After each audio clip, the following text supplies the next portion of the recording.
Welcome back to my channel. So the last video, y'all saw me. I was kind of questioning myself to see if my videos were resonating or the stuff that I was putting out was valuable and things like that. Then I got like a reality check from someone, quote unquote, Tanier. Thank you very much. If she sees this, thank you very much for that reality check. And then she told me, she was like, she was like, Magda, where's the podcast? I need some more inspirational stuff. I need some more valuable insights and things like that. I'm like, you right, you right. The whole time I'm thinking that what I'm saying or what I'm putting out is not valuable, but people are rocking with it. Whether you have been here for a while or just starting to get here, thank you. Appreciate every subscriber, every comment, whether positive or negative. Thank you very much. So, what has been happening with me? As you guys can see, no locks. I combed out my locks, right? And that was like close to 2 to 3 weeks ago. I combed it out. It took 6 days. 6 days to comb this out, but there's a lesson in me getting my locks and combing them out. Crazy lesson, but I think it'll be valuable to somebody. So it took me 2 years for me to grow out my locks and for them to mature and then for them to come like down like right here or whatever the case may be, right? Throughout that time that I had my locks and it locked up and I said I experienced a lot of loss and a lot of changes and shifts with that hair. With my locks. I believe that hair holds, it can hold things. It can hold trauma. It can hold whatever you identify. I believe hair holds a lot of stuff. October 31st of 2024, I made a video stating that I am going to cut my locks off or take them down. I said cut, but deep down I was going to comb them out. And it was just egging at me. Like it was bothering me. Like it was constantly bothering me in the back of my head. And then all of a sudden in March, I just started to buy hair products to help me comb out my locks.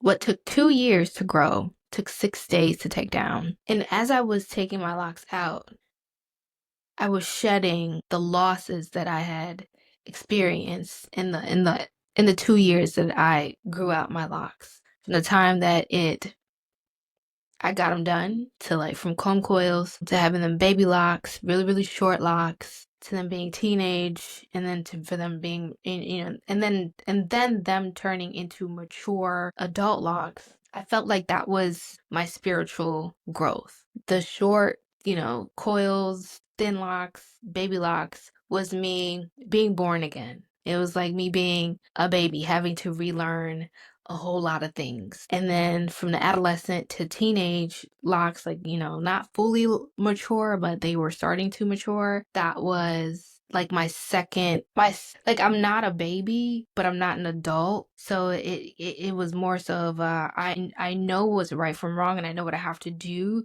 but I'm still a little bit immature about certain things, or immature about moving the way that I want to move and being stubborn about not surrendering.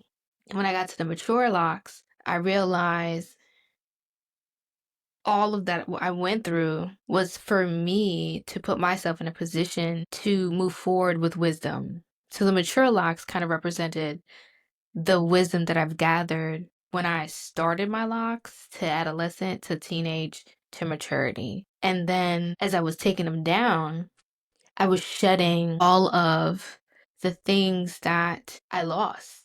If you've heard me before, I lost my job, lost apartment, had to literally start over. Like the way that I left Chicago to go to Atlanta, 2 suitcases in a book bag, was the same way I came back from Atlanta to Chicago, 2 suitcases in a book bag. Like I just shedded all of the feelings of the failed relationships from the past, failed friendships, failed job opportunities, losing every single job opportunity, or whether I left it or it was taken away from me. It was a lot that I was shedding. The amount of hair that came out of my head from me combing out my locks was insane.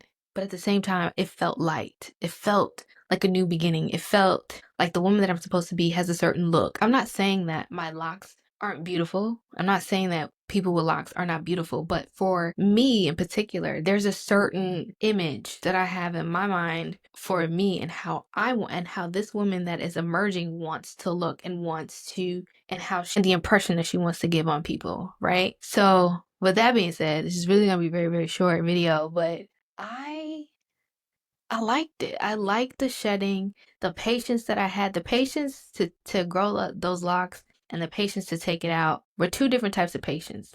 Because the patience to grow out the locks, you have to literally look at yourself in every single stage. No matter if you feel ugly or if you feel beautiful or if you feel not worthy or not valued, I literally had to look at myself at every single stage. And when I was taking out my locks, I also had to look at, I went through the stages that I was, I had to see myself when I thought I was ugly or having these little locks and it just didn't make me look good. And the locks were standing up. They weren't long. They weren't falling. They weren't full. They weren't this. They weren't that. But as I was taking them out, I realized like, man, through every stage that I went through when my hair was locking, I was beautiful regardless. Even if I didn't think so, I was enough. I have value. I am worthy. It was just crazy how it just came full circle, and it made me realize that despite what I look like, my character, my integrity should matter more than anything in this world.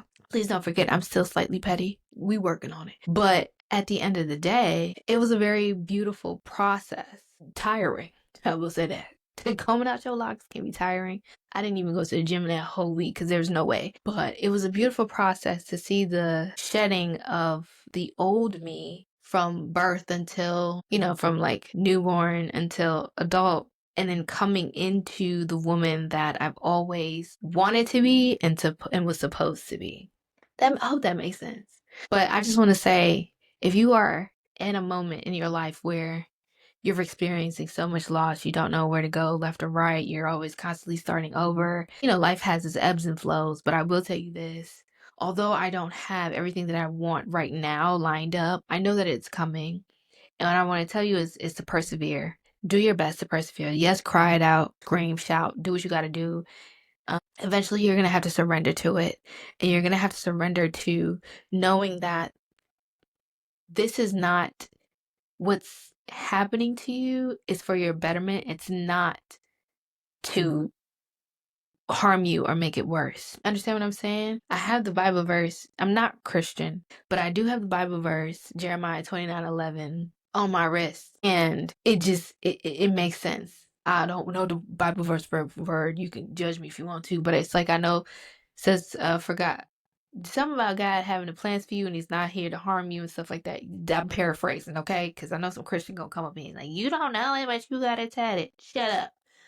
But I had that Bible verse tatted on my wrist because at that time the ebbs and flows was happening. But if you allow yourself to surrender to where you are in life, if it's tough, if it's hard, you don't know if you're coming or going, don't know if you're going left or if you're going right.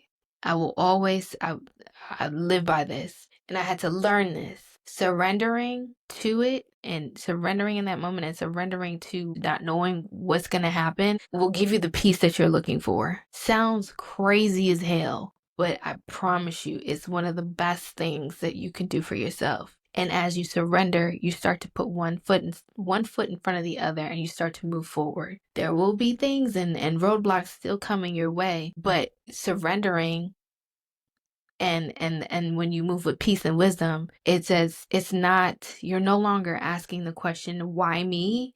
You're moving forward, stating, try me. Completely different mindset, completely different outview.